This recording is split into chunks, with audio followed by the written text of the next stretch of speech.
Hola, es hora del café. De Café Coloquio Podcast. El mejor podcast de cultura, sociedad y misterio. Desde Medellín, Colombia para el mundo. Con Raúl Cortés y Mauricio Aguirre.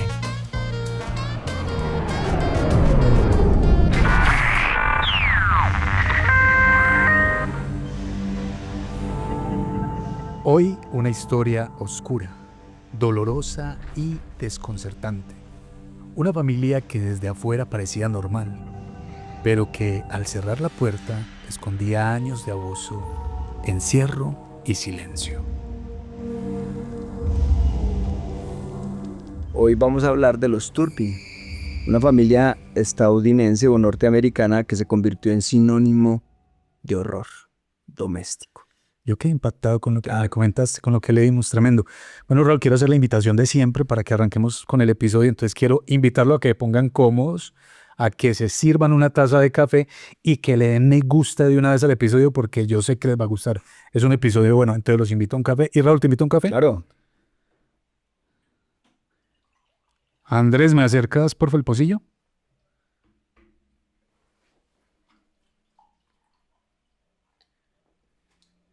Me sirvo mi café. Y bueno, Raúl, ya café en mano, arrancamos entonces con este episodio que es la familia Turpin. Hermano, tremendo esto. ¿Esto cuándo pasó? A ver, estamos hablando del 2018. Entonces, para que empecemos como a desarrollar el tema, nos tenemos que ir al... ¿Cómo se descubrió esto? Sí. Viajamos en el tiempo al 14 de enero, un domingo. Domingo 14 de enero. De 2018. Ok.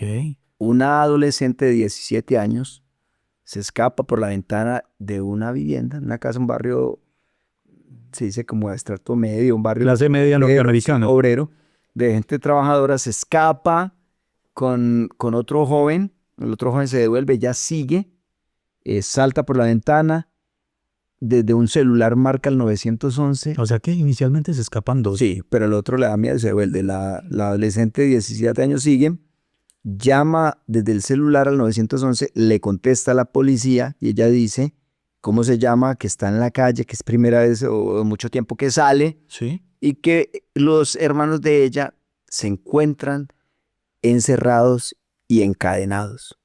Desde una llega la policía y atiende esta llamada. Tremendo. Yo estuve escuchando el audio está... Sí.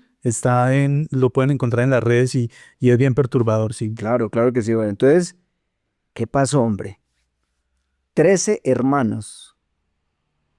13. 10 mujeres, 3 hombres estaban encerrados y encontraron a 3 encadenados a la cama. Esposados y encadenados a la cama. Dice la policía que cuando entra allí el olor era nauseabundo. O sea, el olor a heces y a orina era terrible. Y entonces, a ver, para contextualizar, la niña llama al 911, yo escuché por ahí el audio, todo lo que ella comenta, qué pasaba. Decide la policía, me imagino que ir con los que serían los de trabajo social en asistencia social, asistencia social, a visitar la casa de esta familia. Me imagino que con una orden, se trata de niños, claro, lo que fue más selectivo pues el asunto de llegar allí. Prioritario, ¿cierto? Lo aceleraron más y se encuentran todo eso. Se encuentran con 3 hermanos que están entre los 2 años y los 29 años. 13. Te estaba diciendo 7 mujeres y 3 hombres. Cuando entran ahí, te contaba que la casa estaba con un rebujo tremendo o rebrujo. Sí, estaba en un completo desorden. Un desorden, un caos. Es más, llegaron a decir que encontraron lo que parecía sacado de una película de terror. O sea, el ambiente era tan denso, tan oscuro, todo tan desordenado, el olor, el ambiente era pesado. Se encuentran que estos jóvenes están sucios, encadenados y parecían que todos fueran niños y ya habían adultos debido a los problemas pues, de desarrollo que tenían. Entonces, ¿quiénes eran los padres, Mauro? Estamos hablando de Daisy y Lois Turpin, la esposa. Sí. Un señor para la época, 54 años y ella 49. Llegan, dicen que llegó la policía, ellos se asustan, de igual le abren Entran y encuentran a 3 que están encadenados a la cama. Ella solamente lo único que hace es como reírse nerviosamente. De una los detienen a los dos. Y entonces en la casa se dan cuenta que lo que allí se daba era tortura emocional y física durante muchos años. Y ahí es donde vamos a entrar al otro paso, que es cuál fue el sistema de control. Bien tremendo, ¿no? Bien tremendo todo esto, porque mira que me llama la atención algo, y es que todos diríamos, venga, pero 13 niños en un vecindario, las autoridades no se dieron cuenta que estos niños estaban pasando por todo esto, y aparte de eso, pues, los profesores, pero lo que pasa es que el tipo tenía pues un plan para esto, ¿cierto? Bueno, entonces, ¿qué pasó, Raúl? Bueno, el sistema de control. Resulta que vamos a viajar un poquito o a detenernos un poco quién era Davy y quién era Lois Turpin. Ok. Los dos de procedencia de unas iglesias protestantes, eran protestantes practicantes, e inclusive creo que el papá de ella era un pastor. Y la denominación era Pentecostal. Creo que eran pentecostales, sí. Entonces se encuentran, se conocen, se comprometen y se casan. Pues estamos hablando de unas personas que tienen como una moral muy rígida. Pero déjame yo ahondar un poquito ahí con el asunto cuando ellos se conocen, porque es que es bien interesante. Mira, ellos se conocen teniendo ella 16 años. Muy joven. Estando ella muy, muy joven, y este señor ya tenía 22 años. Resulta que empiezan a frecuentarse a escondidas. Un momento determinado deciden escapar, pero el papá de Lois pone en alerta a las autoridades los detienen y los devuelven. Este señor, a pesar de que creeríamos que iba a reaccionar pues muy fuerte, el tipo lo que hace es motivarlos a que se casen, a pesar de la diferencia de edad. Que formalicen pues la relación. Y se vuelve una ceremonia muy discreta y se casaron. Y aquí arranca entonces toda esta película de terror. Pero entonces es interesante lo que nos cuentas, porque la idea es mirar el trasfondo que ellos tienen. Entonces vienen de una iglesia evangélica, de una iglesia pentecostal, de una iglesia con una moral rígida, estricta, una iglesia donde tenían los principios, digamos, de morales muy fuertes. Se casan. Y una de las cosas que yo investigaba y me di cuenta era que ellos tenían un afán de tener una familia numerosa. Y de hecho, mira, llegaron a 13 hijos. Entonces, cuando se produce este hallazgo, mucha gente puede pensar que es negligencia, pero resulta que no era negligencia. Era una cuestión muy estructurada. Y vamos allá. Número 1, no están escolarizados. Y ahora vamos a ver por qué no están escolarizados. O sea, los hijos no están escolarizados. Número 2, controlaban la comida. ¿Sabes cuántas comidas le daban a cada? Le daban una comida. Una sola comida, y creo que no era la gran cosa. No, podía hacer un sándwich de mantequilla de maíz, que es muy común para allá. Muy común, y con eso crecieron pues los niños norteamericanos. Pero lo que decías, les daban de comer una sola vez al día. Pero había algo muy perverso. En la casa, ellos ponían por la mesa de la cocina o por algunos lugares tortas, donas, comida que llamaba la atención, y si ellos de pronto robaban o tomaban algo, venía el castigo. Colocaban todo eso al frente de una cantidad de niños hambrientos. Como para provocar. ¿Y sabes cuál era el castigo? Los golpeaban, los encadenaban o practicaban también con ellos el estrangulamiento. O sea, empezaban a apretar el cuello, cuando veían que ya estaban perdiendo de pronto el conocimiento por la falta de aire, soltaban. Gente muy perversa, ¿no? Exacto. Bueno, ¿sabes cuántas veces en ese control que ejercían, cuántas veces se podía bañar cada niño al año? Una vez al año. Una sola vez al año. Es que estamos hablando de una historia que en verdad es muy perturbadora. Es el extremo. Entonces, una vez al año, imagínate cómo olían estos niños. La niña que se escapó de 17 años da razón y cuenta que ella olía inmundo, pero ya acostumbraban todos. Vivían en 4 cuartos. Ya acostumbraban todos a ese olor, que ya lo normalizaban, pero ella dice que olían horrible, ¿es cierto? Que apestaban, era el término que ella utilizaba. Mira, Raúl, disculpa, yo te interrumpo. Hablando así de lo que estás diciendo, que era solamente una vez al año que les permitían que se bañaran. Y pues por obvias razones el olor era fuerte, un olor maluco entre ellos. La mayor La mayor que era una mujer ya de 29 años. 29 años que no aparentaba los 29 años, Menor de edad. aparentaba ser una menor de edad. Ella sí alcanzó a ir al colegio. La Sí, mayor. no, y hubo también otro hijo que alcanzó a ir a la universidad 2 años. Bueno, pues como le parece que ella sí alcanzó a ir al colegio y esta niña empezó a sufrir mucho bullying Por lo pálida. porque era muy pálida, Ajá. Famélica. porque olía muy mal, porque siempre llevaba la misma ropa. Iba desarreglada, desordenada, sin bañarse y entonces la atacaban mucho por eso. Ella sufrió mucho bullying por eso y porque en realidad era muy famélica, muy delgada. Claro, claro. Pues obviamente Desnutrida. con lo que les estamos contando, estos niños tenían una desnutrición severa. Malnutrido, desnutrido. Pero sigamos entonces con el medio de control. Bueno, la casa, en esta casa ellos controlaban pues todo por ejemplo, el refrigerador, sabían la comida que había y si de pronto veían que salía, que sacaran algo del refrigerador, venía también el castigo, o sea, la golpiza, el estrangulamiento y el encadenamiento a la cama. ¿Cómo ejercían también control? Los hacían a ellos que memorizaran versículos bíblicos. Lo hacían y tenían que memorizar esos versículos bíblicos. La casa olía a orina y a excremento. ¿Sabes por qué?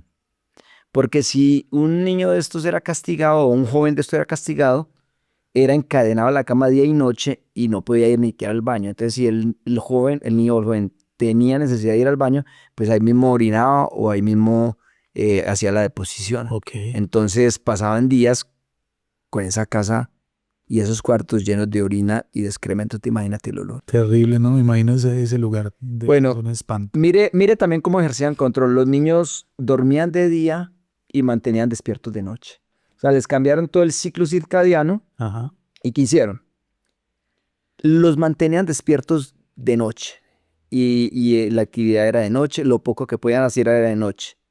Y más o menos por ahí a las 5:30, 5 de la mañana, Para la cama. se acostaban para la cama. Dormían todo el día y otra vez la rutina de noche. Entonces, el sueño, la alimentación, la falta de baño, digamos, para poder estar con más despierto. No los dejaban arrimarse a la ventana y ver la luz del día. La falta de sol. La falta de sol, la falta de comida, la falta de sueño, el haber trastocado el sueño o el ciclo circadiano. Entonces, todo eso, ¿qué hace? ¿Debilita qué? La voluntad, la capacidad de pensar, de tomar Y decisiones. el desarrollo Y también. el desarrollo, claro. Entonces, Y mira que cuando hablas de castigo, es que esa gente era muy jodida. Imagínate que una de las narrativas y lo que decía esta niña cuando daba el testimonio de qué producía los castigos, imagínate, los ponían a colorear y si se salían de la línea, también golpe el castigo. eso conllevaba un castigo. ¿Sabes? Esta gente Mauro, vivía para castigar, es que generaba placer en ellos de castigo es que mira, a sus propios hijos. todo era control, todo era castigo. Pero entonces vamos a ver cómo pasó esto. O sea, ¿por qué? La pregunta inevitable que nos hacemos al ver todas esas atrocidades es ¿cómo pudo haber pasado esto durante tantos años? Porque es que no fue un año ni dos. Ve, yo quisiera como también contarte a ti, a los oyentes, así como tú también nos estás contando cosas pues bien, que son bien interesantes y que aportan mucho al desarrollo de esta historia tan desgarradora, tan triste, tan pesada, tan oscura. Ellos vean primero en Texas. Tenían una casa grande también y allí dicen que empezó el control con ellos. Empezó el control con los hijos. Y llegó un momento en que los hijos vivían en una casa y ellos en otra, la pareja. Y solamente iban en cierto momento del día o la noche a llevarle la poca comida que les dan y volvían a su casa. Entonces dicen que algunos vecinos empezaron a ver algo raro. Primero, van a ver en las imágenes, los vestían igualitos. Las mujeres igualitas, los 3 hombres igualitos y con el mismo corte el papá de los hombres. Y las mujeres eran como una réplica. En esa parte donde llegaron en Texas llegó un vecino a decir que parecían clones. Les decían clones las pocas veces que los veían. Por la forma en que hablaban los niños. Y también decía que hablan de una manera robótica. No miran a la gente cuando hablaban y tenían prohibido decirle el nombre a cualquier persona extraña. Salían muy poco. Creo que la única vez que salieron fue porque él, en el estado o en esa población que vivían, era como norma cortar el césped y poner algo de pronto de Navidad. Entonces creo que salió con unos hijos a cortar el césped y pusieron una decoración navideña y ya, no se volvieron a ver, como creo que finalizando noviembre o empezando diciembre. Entonces, ellos entraron ahí como a que de pronto se sintieron cuestionados y ahí es donde se van para Perry. Creo que es Lo que yo una población. por ahí leí que ese señor pierde esa casa también. Eso, y por eso se van Una para hipoteca, entonces se van para la una, hipoteca, exacto. incluso se van para una casa, para casa que se van, que es una casa como a las afueras, como más bien retirada. En un barrio en las afueras de la ciudad principal, sí. Esta era una casa mucho más grande. Tenía unas habitaciones más grandes, el espacio era más grande, entonces ellos llegan ahí y siguen con su proceso de controlar, manipular, castigar, maltratar a estos niños. Bueno, Raúl, pero entonces, continuando el hilo, estos niños no están escolarizados. Bueno, estos niños están escolarizados. Pero aparecen escolarizados. Exacto, entonces cuando él llega a esta nueva población que van a vivir, que es Perry, él creo que en Estados Unidos se puede hacer. Hizo todo un proceso para tener una aprobación o un registro de colegio, de un colegio. Y el colegio La casa de- funcionaba en el domicilio de ellos. Entonces aparecía como un colegio legalmente constituido y los hijos aparecían como si estuvieran en el colegio, en un colegio. Todos los estudiantes. Entonces, no los estaban hijos. entonces legalmente o digamos en el papel no estaban desescolarizados, porque el mero hecho de estar desescolarizados ya sería un motivo para que trabajo social o servicio social, como le dicen en Estados Unidos, Ujú. los hubiese visitado y hubieran encontrado esta situación. Pero entonces no, aparecían normalmente escolarizados porque él tenía esa patente no, ese registro Sí. de un colegio funcionando en la casa de él, en el domicilio de él. Entonces ahí uno de los motivos que, por cierto, muy tristemente muy bien craneado este señor para evitar de pronto los Sospechas. sospechas. Pero Mauro.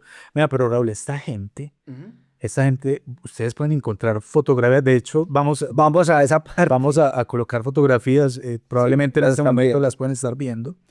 Esta gente salía. O sea, salía Vamos a ver cómo lo hacía. en algunas ocasiones.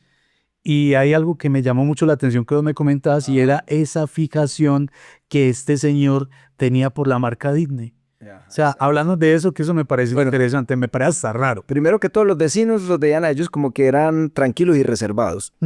Pero sí de puertas para afuera trataban de mostrar una vida social, inclusive una familia alegre. Lo que tú estás diciendo es que ellos subían fotos más precisamente a Facebook y puedes ver unos videos y unas fotos donde ellos están en Las Vegas, que queda creo que a 100 kilómetros donde estaban viviendo. Estaban cerca. Sí, no estaban tan lejos. Iban a Las Vegas y ahí 2 veces se casaron. O sea, hicieron como la renovación del voto matrimonial y ven en los videos y en las fotos pueden ver las niñas vestidas igual, los niños también, y todos como muy felices, muy pálidos y todo, pero pues muy felices. Esa era una de las salidas. Y la otra era que iban a Disney World. Y tenían 4 carros. Y los 4 carros tenían... Tú sabes que la matrícula de los carros, lo que llamamos por acá placa, no sé, en los otros países de acá de Latinoamérica, las matrículas allá las pueden personalizar. Ajá. Esté dicha de un equipo de fútbol americano, de cualquier otra cosa, o de una película, en fin. Todas las 4 placas tenían alusión a Disney. I love Disney, o nos encanta Disney, o no sé qué, las 4. Tenían una fijación. Y hay una fotografía también con él, con su esposa y con sus 13 hijos, todos con la misma camiseta de Mickey Mouse, o alusivo a Disney, y en esos parques temáticos. Mire, Así mostraban eso de ellos como una familia feliz. y todo el mundo pensando que pues era la gran familia. Pero ¿no? Mauro, antes de que vos pases, ahí está el asunto que también hemos visto como a nivel de una crítica social, y es que en las redes sociales todo el mundo muestra feliz, todo el mundo está bien, toda la vida es perfecta y es una vida soñada. Y mira lo que pasaba. Bueno, claro que tiene sentido, pues la gente no va a poner pues como lo maluco, ¿cierto? Pero mire, hay algo bien interesante para que tengas en cuenta y para que tengan en cuenta. Para que tengamos... Y de pronto en este momento pueden estar con la ayuda de nuestro productor, pueden estar viendo una de las fotografías y ustedes van a ver allí una familia numerosa, unos niños felices y de hecho van a ver unos niños, pero ¿cómo les parece que allí hay gente ya mayor de edad dentro de todos esos niños, ese grupo que ven allí? Incluso la mayor tiene 29 años y si se fijan en la fotografía, ninguno de esas personas parece que fuera mayor de edad. No. Eso es debido a la malnutrición. Pero es que mira, Mauro, yo te interrumpo ahí y antes de que nos pase este dato de pronto, y es que la mayor que tenía 29 años, ¿sabes cuánto pesaba? 37 kilos. 37 kilos. La niña que se escapa, la adolescente que escapa y da la voz de alerta y para llamar a la policía, cuando se escapa tiene 17 años. ¿Sabes qué parecía? Dijo la policía, una niña de 10 años. Es que, ¿por qué yo hago énfasis en esto, Raúl? Porque cuando tú me hablas, y vuelvo y repito, tú me hablaste de esto, de la familia Torpin, yo creo que hace más de un año. Hace más de un año que te hablé y esto sucedió en el Me 2010. comentaste, yo en aquel entonces estuve como indagando un poquito, incluso llegué a pensar, porque no, o sea, indagué, vi algunas fotos, pero no profundicé mucho.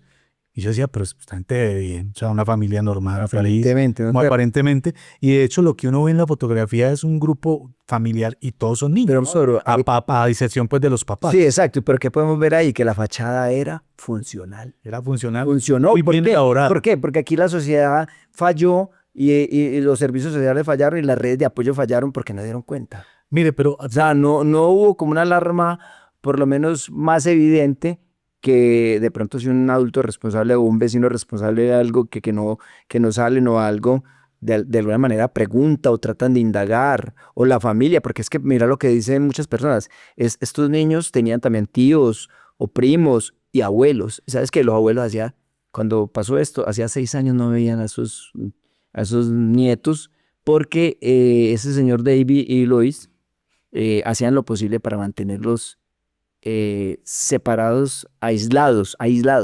sí, es que Era parte del control. tampoco les convenía que los abuelos los vieran. Claro. Sin embargo, pues en una de las declaraciones en el juicio, Lois dice que fue una mujer también de alguna manera abusada por su propio padre. No sé si eso fue cuestión de justificarse y que estaba replicando lo que hicieron con ella, pero pues gente muy, muy mal de la cabeza Pero bueno, para hacer esto. Pero mire que algo acá para tener en cuenta, sí. Raúl, y es que a mí no me gusta ser como político, ni mucho menos, pero aquí es donde uno ve cómo los presupuestos de las naciones se van muchas veces como para la infraestructura y dejan a un lado, básicamente para el cemento, y dejan a un lado esa parte social que es tan importante. Pero Mauro, mire, un momentico, usted está hablando de una sociedad norteamericana, de más inversión, de más recursos. Pensaríamos que esto no debería pasar allá, pero lo que más perturbador me parece, Raúl, es que, bueno, contamos que esta niña logra escaparse, Sí. da aviso a las autoridades reaccionan, pues el show mediático sale a la luz, una vaina tan tremenda como esta, tan perturbadora, pero lo que pasa después, porque es que estos niños fueron reubicados. Bueno, pero es que venga, vamos por partes. Empieza ese juicio, tú estabas hablando de que esta gente está rayada, o sea, mentalmente está muy mal, Están pero completamente locos. espera, en el juicio Pues a peso pensamos nosotros. les hacen una valoración y resulta que no encuentran problemas mentales. No encuentran problemas mentales. De hecho, ellos pensaban que esa era la manera adecuada de criar unos hijos. Pero entonces miremos datos para que no se nos vayan a quedar en el tintero, como vos decís. Oiga, pero muy tremendo, qué pena, yo estoy interrumpiendo mucho, pero muy tremendo, hombre, uno descubrir este tipo de historias. No sé si es decir muy tremendo, muy triste, muy perturbador, porque es que, pues, yo tengo mi hija, ¿cierto? Y ¿cómo es posible que una persona piense en hacerle daño a su propio hijo? O sea, a uno no le pasa eso por la mente. Tú compartes en tu casa con 2 niños muy lindos, Ajá. tus sobrinos, que se ve pues el amor que les tenés. Entonces, ¿cómo hay quien te puede hacer esto? Pero también toca un tema muy sensible y lo hablaba ahora con André y con Cristina, y es el asunto de que ellos son muy vulnerables. O sea, un niño o una niña bajo el cuidado de un adulto están a expensas de que lo que quiera el adulto hacer. Entonces, o maltratarlos, o orientarlos bien, o cuidarlos, o protegerlos. Realmente, Mauro, ¿qué espera uno de la familia? Si nosotros nos ubicamos, porque nosotros tenemos familia, y como niños tuvimos una familia, pues contamos con tener papá y mamá, o así fuese una familia monoparental. De todas formas, ¿qué es lo que te provee una familia? Es una red de ¿qué? De apoyo.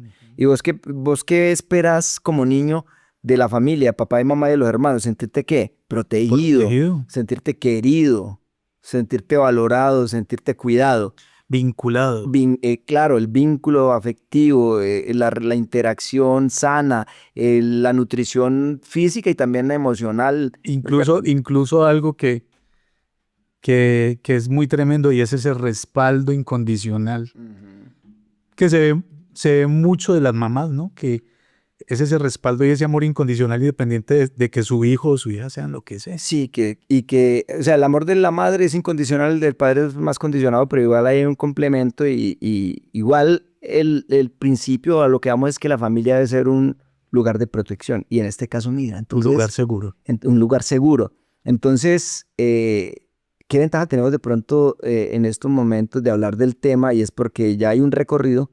Recuerdo que hay mucho sobre este tema, pero en el momento, resulta que en el 2018, 2019 hablaron mucho de esto, pero nosotros ya ha pasado 7 años y podemos mirar lo siguiente. Mauro, hubo un hijo de ellos que tenía como 18, 19 años que fue a la universidad y que fue muy sobresaliente. Pero ¿sabes cómo hacía? La mamá lo llevaba a la universidad, entraba a clases, lo esperaba allá afuera y lo llevaba otra vez a la casa, no tenía interacción con otro ni nada, sino que simplemente cumplía con asistir a clases y ya. Esta señora se quedaba Sí, afuera allá afuera del aula. mientras pasaban todas las clases Claro, esperando y para no darle chance de absolutamente interactuar nada. con nadie. Entonces lo tuvieron desde el 2014 al 2016 y no le dejaron terminar. Listo. Salió, ¿no es cierto? Bueno, ¿qué pasa? Mire, pero tremenda la niña, la que logró escaparse. Sabes que la niña que logró escaparse llevaba 2 años Ajá. planeando el escape. Planeando el escape. Porque de todas maneras, así la mamá estuviera esperando a este muchacho afuera, tenía como más posibilidades. De pronto hablar Pero con un estaba profesor. pero ellos están muy Estaba muy controlado. Piensa en esto, a usted le están manejando la alimentación, o sea, está mal alimentado. Si tú estás mal alimentado, estás mal físicamente y también hay un retraso neurológico. O sea, el cerebro de muchos de ellos no se desarrolló bien. Es más, encontraron algunos niños que no sabían leer, Pero que no tenían la capacidad de hablar bien. Pues no sabían que era un policía. Bueno, uno no sabía que era un policía, ni que era, Ni que era un médico. ni que era un odontólogo. Entonces, Mauro. Pero bueno, o sea, yo sí le doy mucho valor a esta niña porque el caso de este niño fue a la universidad, llegó a ser sobresaliente. Ajá. Imagina cómo sería el temor que tenía este pelado porque, viejo, estoy en la universidad, tengo contacto con los profesores mientras ella está afuera. En fin, es lo que uno se imagina desde acá. Están muy controlados desde la alimentación. Pero bueno, afortunadamente esta niña logra Pero esta escapar. niña que logra escaparse, ella después habla y hay una entrevista con ella donde ella dice que a pesar del infierno en que vivían, ella creía en el amor. Ella creía que existía el amor, aunque no lo veían pues los padres. Ella creía en el amor y ella estaba segura que eso que vivía en la casa No era amor. No era amor. Entonces empieza el juicio, para que vayamos como dándole ya un cierre también al tema. Empieza el juicio y durante el juicio 2 de los hijos, de los 13 hijos, hablaron y perdonaron a sus padres. Los perdonaron. Finalmente ellos son sentenciados a cadena perpetua, con posibilidad después de la libertad condicional, pero ya después de que cumplan, no sé si son las 3 partes o no sé cuántos años. Y no, esta gente ya está grande. Sí. Entonces, bueno, el juicio son condenados a cadena perpetua y de ahí estos niños, 5, son reubicados a una familia. Eso es lo que me parecía más terrible. Sí, a una familia adoptiva. O sea, un señor de apellido Holguín y su esposa con una hija. Eran 3. Señor Holguín, la esposa y la hija. Adoptan 5. ¿Cómo te parece, Mauro, que este señor empieza a abusar de estos 5? O sea, a revictimizarlos nuevamente. O sea, hubo tocamientos, les decía que no le pusieron la ropa interior, los abusó. Incluso los robó. Sí. También.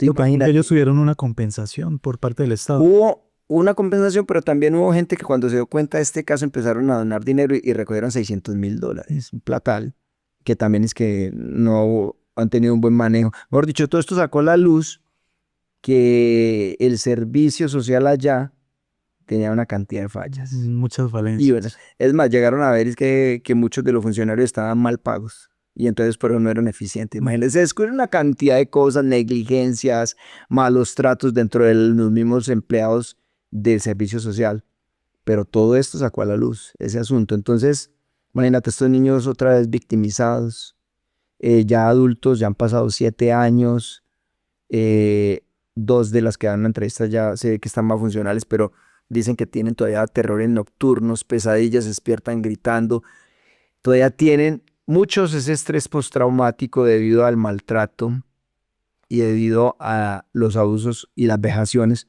a los que fueron ellos sometidos. ¿Cómo es que se llama la niña? Taylor, ¿no? Taylor. Creo que sí. Taylor por ahí ha hecho algunas entrevistas muy linda, una niña muy bonita. Hombre, Entonces, Mauro, algunos hoy en día estudian, otros bien con familias de acogida. Estos que fueron pues como abusados fueron otra vez reubicados. Hablan de esa experiencia tan tremenda que tuvieron y muchos especialistas pudieron ver cómo ese maltrato, esos abusos, esa falta de alimentación y esa falta de afecto, cómo atrofió el desarrollo físico y mental, hermano, y social, biopsicosocial. O sea, todos parecen de menos edad. Completamente atrasadas. Claro, retrasado su crecimiento, todo. Realmente un caso muy estremecedor, creo que a nivel de Norteamérica y yo creo que a nivel mundial. Sí. No había una cosa tan aberrante como la familia de Turpin. Bueno, estamos llenos de una cantidad de cosas tan locas que... Y bueno, vamos descubriendo este tipo de cosas tremendo lo de esta gente. Luego vamos llegando al final, conclusiones. Veamos. El caso de los Turpin nos lleva a nosotros a hacer como un llamado de atención sobre el poder que tiene el silencio. ¿A qué me refiero con eso? La indiferencia. La indiferencia por un lado y por otra es que muchas veces la gente dice, no, la crianza de esta familia es de ella y nosotros nos podemos meter en esto. Y son varios hijos, pero no los vemos casi ahí, varios niños, pero no los vemos, no nos preocupa, no nos interesa. Yo creo que sí hay que ver como ciertas señales donde usted como adulto responsable y ve que hay alguna anomalía en una familia con el trato de los niños, poder dar alguna voz de alerta, porque mira todo lo que estaba pasando y la gente pensaba que eran muy reservados y que el silencio daba razón de que era una gente muy apartada, pero mira todo lo que está sucediendo con esto. Entonces, a veces lo que vos decís, la indiferencia, ¿no? Así es. Mira, Raúl, yo como conclusión de este caso, que la verdad que es muy lamentable, hombre, un mensaje para esos nuevos padres y para los que lo piensan ser, y es que la responsabilidad que tienen, que se les viene, es una gran responsabilidad, porque es que se trata de formar a un ser humano. Y voy a decir algo que suena de pronto muy fuerte, pero en esas vidas que están empezando están los futuros buenos y malos. Y todo depende del trabajo que hagamos, que no somos expertos como nuevos padres, incluso los nuestros hicieron lo que pudo, lo que ellos pudieron. Lo que mejor podían. Lo que mejor podían, pero hicieron un gran esfuerzo por hacerlo bien, ¿cierto? En algunos casos. Nosotros tenemos una gran responsabilidad, los que tenemos hijos, los que pretendemos ser padres, y podemos ver en este caso que la importancia de una buena alimentación, de un buen trato, la importancia hasta del sol. De todo. Hasta de tomar el sol en los niños. Entonces, bueno. Pero Mauro, también hay algo que es bueno rescatar y que tú lo decías de la adolescente esta que se escapó, y es que esa fuerza del espíritu humano, aún en medio de una casa o de una familia más oscura, puede haber alguien que cree en la libertad y que se levante y dice, ya decía que creía en el amor aún en una situación de estas. Y mira cómo de pronto también aquí que rescatamos la resiliencia que puede tener una persona en una situación de la estas. resiliencia y tú acabas de decir algo muy bonito, y ese espíritu, y sobre todo ese espíritu rebelde. Ese espíritu que se rebela. De buscar la libertad. Que busca la libertad. De buscar la libertad. Que quiere desatarse de ese control. Raúl, vamos llegando entonces al final de este episodio. Sí. Quiero recordarles que no olviden darle a me gusta, eso nos ayuda mucho. Mira, algo que nos ayuda mucho es que nos comenten en YouTube, que nos hagan comentarios allí. Eso ayuda mucho a que en este caso el episodio llegue a más gente. Y no olviden recomendarnos, suscribirse, compartirnos. Y bueno, es un mensaje que de pronto es muy triste, pero mire lo que pasa en el mundo. Entonces, a estar muy pendientes de nuestros niños, que son el futuro. Claro. Que son el futuro. Y como decía yo ahorita, allí están el futuro y están los próximos buenos y malos. Y depende de nosotros. Llegamos entonces al final del episodio. Un abrazo para todos. Raúl, hasta luego. Mauro y oyentes, namaste. Oiga,